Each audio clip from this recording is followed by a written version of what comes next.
AMD. That's what this is, just AMD. Okay, sure, ASUS put it together, so they get to put their logo on the lid.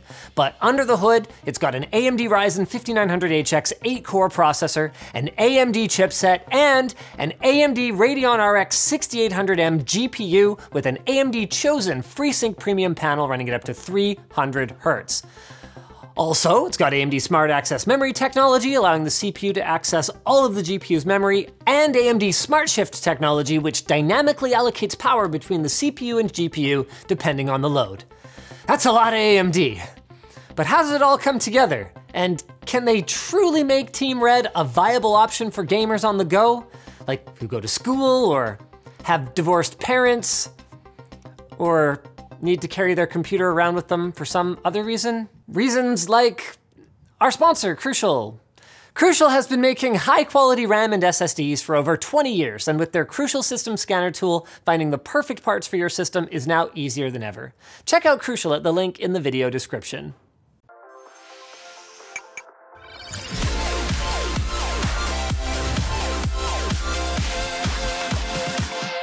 AMD's big message today is around their AMD Advantage Design Framework initiative, which is a technical way of saying that while AMD doesn't appear to have a formal certification process, they will collaborate with laptop brands to ensure that their product meets certain guidelines. So a laptop branded this way should have a high-end Zen 3 CPU, an RDNA 2 mobile GPU, support for AMD Smart Shift and Smart Access Memory enabled by default, a 144 Hz IPS or OLED display with FreeSync Premium, NVMe storage, and over 10 hours of battery life during video playback.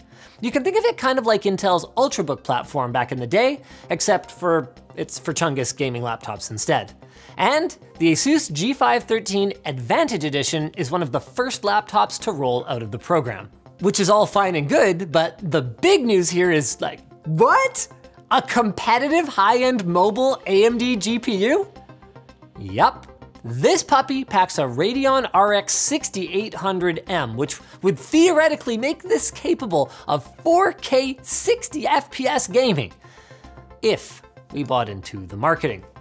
You see, like Nvidia, whose GeForce mobile GPUs are generally beefed up versions of a tier lower than their model number would suggest, AMD is playing things relatively fast and loose, and their specs aren't quite the same as their desktop namesakes. So on paper at least, the RX 6800M with its 40 compute units is more comparable to a desktop RX 6700 XT than to a desktop 6800. And then there's the RX 6700M and 6600M with 36 and 28 compute units respectively.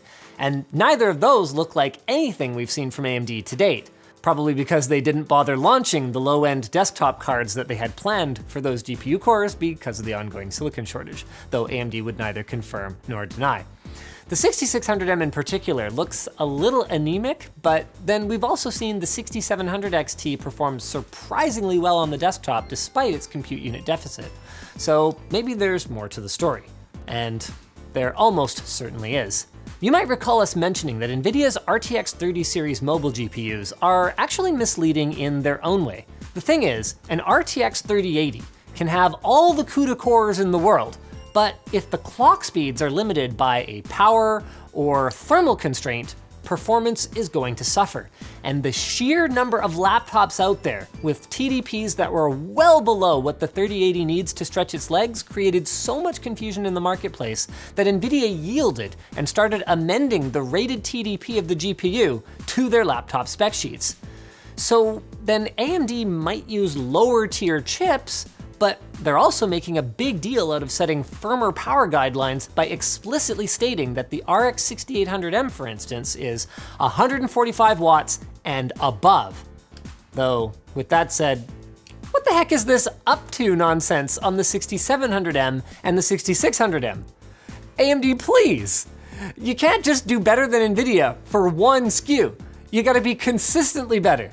Like our quality products at lttstore.com. We got CPU shits. Now, to be fair to AMD, they're relying on implicit support between their Ryzen 5000 series CPUs and Radeon 6000M GPUs for Smart Shift, which allows for power and thermal budgets to be dynamically allocated to the CPU or the GPU depending on the load on each. So in a nutshell, what this could look like is a CPU-bound game favoring the CPU, while a GPU-bound game will pump more juice into the GPU. So it's the same overall power and thermal output, but it gets divvied up wherever it makes the biggest difference. That makes sense, and Nvidia actually has a similar technology, except it needs explicit support from laptop manufacturers rather than just being a given. That is a major advantage of AMD being so vertically integrated. Unfortunately though, we only have one all AMD laptop here today, and it's equipped with the Radeon RX 6800M, so we can't dig any deeper into that for now. In order to keep our testing simple, we grabbed the ROG Strix G733Q, which is equipped with the same CPU, but with an RTX 3080 mobile GPU. Now bear in mind that this isn't a full in-depth review of Radeon 6000M even. We're gonna cover it in more detail later, so get subscribed. But for now, we want a taste of the performance, and we want to see if AMD's numbers hold water. Now Metro Exodus may be an older title now, but it just got an enhanced upgrade, so it's a great candidate to test both rasterized and ray-traced performance. At 1080p Ultra, the Radeon ends up neck and neck with the RTX 3080, while with ray-traced global illumination enabled, we're seeing Nvidia's more mature ray tracing cores work their magic.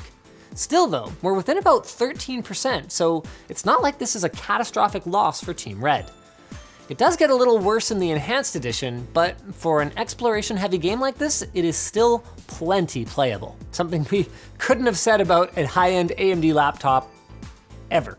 The faster-paced Forza Horizon 4, meanwhile, well, again, it's not a bad experience, but we're down as far as 25% slower in minimum FPS versus Nvidia, which isn't really what we were expecting given the strong rasterization performance we saw earlier. As for a much lighter title, CSGO, well, it provides Nvidia with another lead, but the difference is in the 10 to 18% range, so not game-changing, but certainly not terrible. Of course, performance is only one part of the equation, and AMD is claiming that they have significantly better performance characteristics on battery than the competition. So we pulled the power adapter and set the laptops to performance mode to see what happens. Again, Metro Exodus gives us pretty much identical performance between AMD and Nvidia in traditional rendering, but the performance difference when turning on ray tracing seems to be much smaller than before. As for the enhanced version, which has ray tracing locked on, Nvidia loses frames as expected, and AMD loses them harder. Forza gives AMD a slightly better loss than its previous 25%, and again, it's still quite playable. And the situation in CSGO actually looks a little better for AMD on battery than not, meaning that we might be seeing SmartShift doing its thing here, though it's still hardly a victory. Now to be clear, we're not calling AMD's performance claims BS, we just had a very limited amount of time to try to find games where they were actually able to pull off an advantage. And honestly, I am excited enough to see a return to competition in this market that it's easy to overlook some words. Moving on, this may be a gaming-oriented laptop with a gaming-oriented GPU, but you might sometimes want to do, I don't know, rendering or something like that. And for that, it looks like it's fine, but not amazing. It consistently comes in around 60 to 80% of Nvidia's results in standalone render benchmarks, and as for SpecView perf, well, we saw some hints that it might be a better match than Nvidia for some professional workloads with even performance in 3ds Max and wins in medical and Siemens NX. Now that energy score looks really bad, but realistically, you're not doing anything like that on a laptop anyway. Now, because our GeForce-equipped Strix G733Q is a 17-inch laptop compared to a 15-inch, so presumably it has larger, beefier coolers, we're not able to read too much into these numbers, but AMD's thermals also seem to be well controlled, so maybe it's a pretty apples to apples comparison? I mean, we didn't see temperatures higher than 77 degrees at full load, which is pretty interesting given that this is a 145 watt TDP GPU, but that only drew 116 watts at peak. Meanwhile, the RTX 3080 mobile variant that it was up against was a 130 watt card, but that drew over 140 watts peak. This is likely down to Nvidia's opportunistic boost behavior and explains why the thermal output was roughly the same. Interestingly though, AMD's core clocks were solid throughout, so it doesn't seem like it was limited in any way. So in conclusion, while power consumption looks good, it's a little disappointing that performance wasn't chart-topping next to Nvidia's best mobile GPU in our test suite. With that said, I don't think it's the real story here anyway. The real story is that there is finally another contender at the top end, and that means that you are more likely to be able to find a laptop that fits your needs in this seemingly endless chip shortage. So while past Linus, and maybe future Linus for that matter, might say, don't bother with this, just buy GeForce, present Linus is more likely to say, hey, look, they're objectively not terrible, even if they're not super competitive, and depending on the price you find them at, they may even be good bang for the buck. So there you have it. The age of the all AMD gaming laptop is back.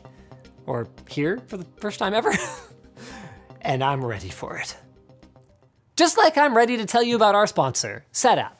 Thanks to Setapp for sponsoring this video. Are you using your Mac to its full potential? Your Mac can do tons of cool stuff that you probably didn't know about, like recognizing and copying text from images, recovering important files after you formatted your SD card by mistake, retrieving what you copied to your clipboard months ago. So unlock and discover these features and more with Setapp. It provides access to a collection of paid, productivity-focused apps for your Mac. And every app on Setapp is curated to provide a boost to your productivity. Just type what you need in the search box and find the right tool immediately. There are hundreds of apps to choose from, like Luminar, a modern AI photo editor, the famous Clean My Mac, and much more. So don't wait, supercharge your Mac by downloading Setapp at the link in the video description. So thanks for watching, guys. If you want to watch something else that's disrupting the laptop scene, go check out our video on the Stencil touchpad that's being integrated into some laptops now. Seriously, that thing is way more of a game changer than you could possibly imagine a touchpad being.